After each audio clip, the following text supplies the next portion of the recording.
of unsettled that maybe there's this plan and maybe their decisions don't actually have a bearing on their life. So it had this interesting dynamic of kind of comforting and also unsettling people. But I think what it came down to, and I think Ken touched on this as well, was the idea of meaning and purpose in our life. Does our life have meaning? And what is that? And so, yeah, I reckon it's universal of the human condition that we want our lives to have meaning. We want to be able to look back and say, yes, I was significant, I had some purpose. And so like Ken as well, I think a good way for us to think about our destiny is actually from the end point, is actually in light of life and of death. When we're faced with death, I reckon there's a few options of how we might view the life that we've lived, and it is based on what we believe about what actually happens after death.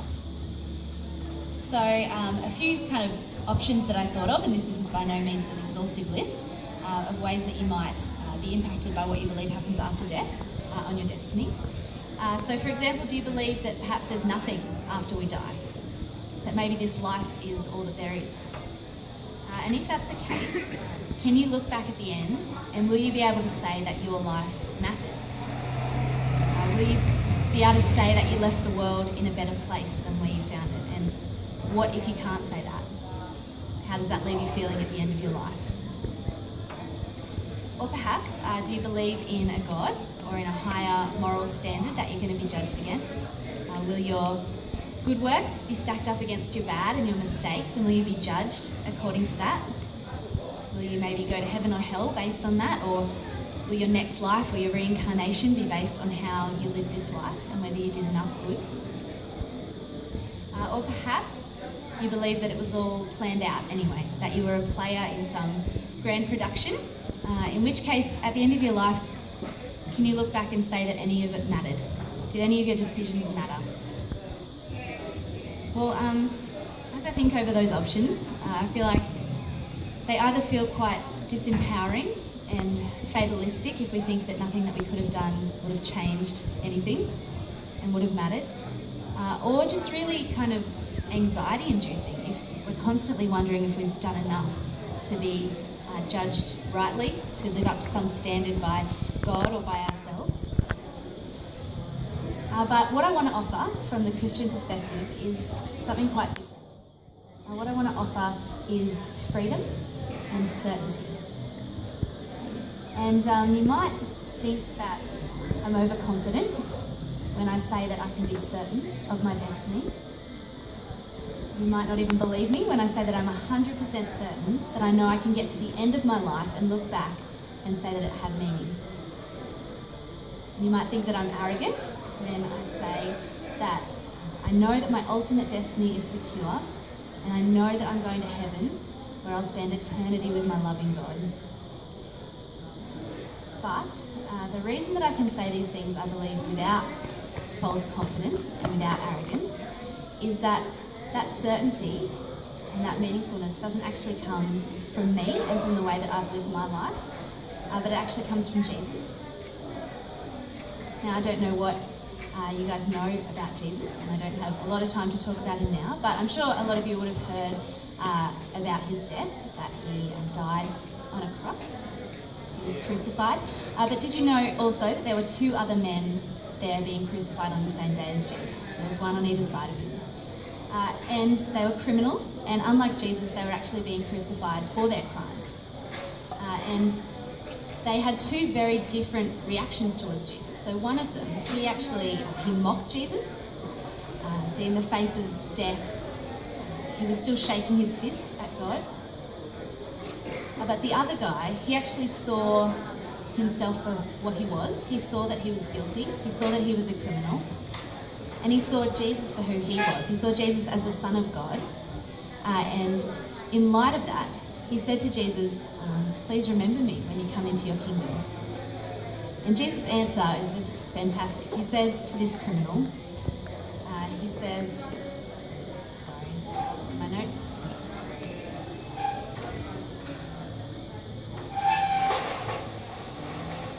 He says, I tell you the truth, today you will be with me in paradise. And in that one answer, he gives this criminal freedom and he gives him certainty. He gives him freedom from wondering whether he'd done enough and whether his life was enough. And he gives him certainty that his ultimate destiny will be with Jesus in paradise. While the other criminal, by rejecting Jesus, is left with neither of those things. Because when it came to the end of their lives, I really don't think that these criminals would be able to look back and say that their good deeds had outweighed their bad, or that they'd done enough, or that they'd left the world in a better place. And maybe you don't really identify with these criminals, and sure, most of us are probably not going to face the death penalty for the life that we've lived. But the thing is that, just like the criminals, we've actually all ignored God. And worse than that, we've actually kind of just said, screw you to God, and we want to live our own way. And because of that, we actually deserve to face God's judgment. And the Bible says that if we don't recognise that we ought to face that judgment, and we don't ask for God's forgiveness, that our ultimate destiny will actually be God's judgment in hell, which is a place separate from God forever. But, like the criminals, no matter what point we're at in our lives, and no matter what we've done, we have the chance to have our destiny totally changed. See, when Jesus was dying on the cross, he actually took the punishment that I should have had to bear, and that you should have had to bear.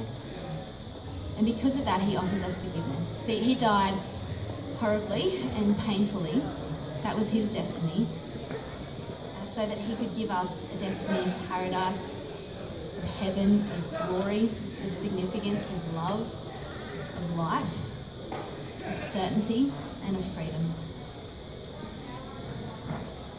Well, there's a lot that I could say about destiny, but I think what I really want to say, and what I really want to end with saying, is that ultimately we were created by God to know him. And so really our destiny is that, it's knowing God. And we're left with a choice, like those criminals were. Do we, like the first criminal, keep mocking Jesus and ignoring him? Being left with anxiety and uncertainty and ultimately judgment? Or do we, like the other criminal, accept the hope and the freedom and the meaningfulness and the significance that Jesus offers us? And I just want to end by asking you to please choose the latter.